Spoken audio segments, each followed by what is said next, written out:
Good morning everyone, welcome to সকালের bulletin powered by অসময় TV. আপনারা জানেন যে গতকাল ছিল আসলে আতিফ আসলামের কনসার্ট। সো শুধু আতিফ আসলামের কনসার্ট না, এই শহরে আসলে যখনই কোনো কনসার্ট হয় তখন আমার মতো একদল গরিব আসলে অনেক প্রত্যাশা নিয়ে বসে থাকে কখন আসলে কনসার্টের ফুটেজগুলো বড় লোকদের স্টোরিতে আপলোড হবে এবং সেখান থেকে আমরা হালকা করে কনসার্টটা দেখে নিব। কিন্তু আনফর্চুনেটলি গতকাল বড়লোকদের স্টোরিতে আসলেই খুব বেশি পরিমাণে ফুটেজ আমরা আসলে পাইনি। এই জন্য আসলে হালকা করে কনসার্ট দেখার যে ব্যাপারটা, এই বিষয়ে আমরা আসলেই যারা গরিব আছি তারা মোটামুটি সবাই অনেকটাই হতাশ আর কি।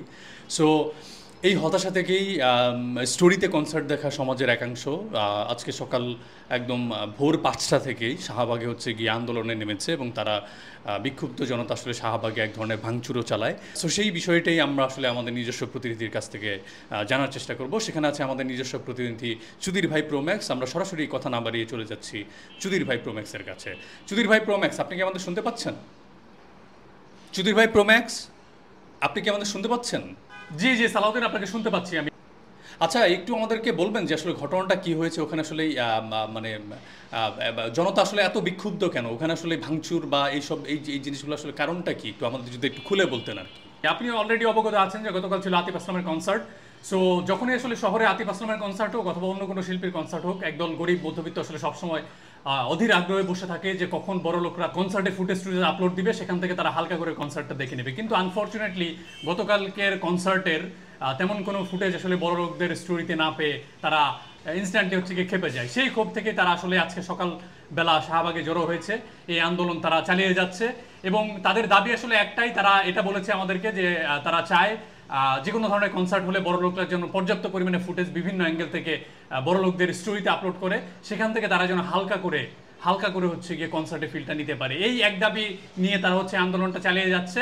সো আমি এর মধ্যে হচ্ছে গিয়ে এক আপুকে জিজ্ঞেস করেছিলাম যে আপু, আপনি যদি আমাদেরকে কেন আন্দোলন করছেন এই বিষয়ে যদি কিছু বলতেন। সে আপু খেপে গিয়ে আমাকে একটি ভনচটকোনা লাগাই দেয় এবং তৎক্ষণাৎ আপুকে আমি বলি যে আপনি আমাকে চিনেন, আমি হচ্ছে অসময় টিভির একজন সাংবাদিক, আপনি একজন অসময় টিভির সাংবাদিকের গায়ে হাত তুলেছেন।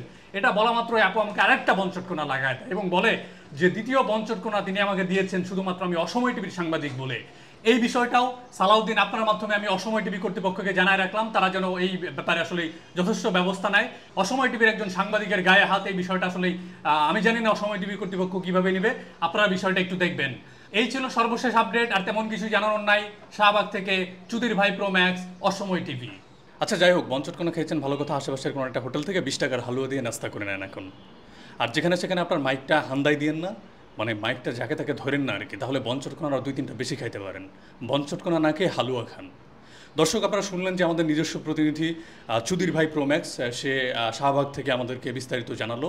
সো আমি আসলেই এই বিষয়টা একদমই রিলেট করতে পারি, কারণ আমিও একজন গরিব। আমি আসলে অলওয়েজ চেষ্টা করি কনসার্ট যখনই হয় তখন আসলেই বড়লোকদের স্টোরি থেকে কনসার্টটা আসলে দেখে নিতে। সো যেহেতু তারা আসলে এবার কনসার্টটা বড়লোকদের স্টোরি থেকে দেখতে পারেনি, সো তাদের এই ধরনের ক্ষোভ আসলে একদমই নর্মাল। সো আমি আশা করব বড়লোকদের প্রতি আসলে আমাদের একটা রিকোয়েস্ট থাকবে যে আপনারা যখনই কনসার্ট হয় প্লিজ আপনারা কাইন্ডলি কনসার্টের সুন্দর সুন্দর ফুটেজ বিভিন্ন অ্যাঙ্গেল থেকে আর কি এগুলো আপনারা স্টোরিতে আপলোড করবেন। আপলোড করার মাধ্যমে আমরা যারা গরিব আছি আমাদেরকে কনসার্ট দেখার সুযোগ করে দিবেন। সো আজকে এই পর্যন্তই, দেখা হবে অন্য কোনো বুলেটিনে। সে পর্যন্ত ভালো থাকবেন সবাই। অসময় টিভি থেকে this is Salauddin signing out.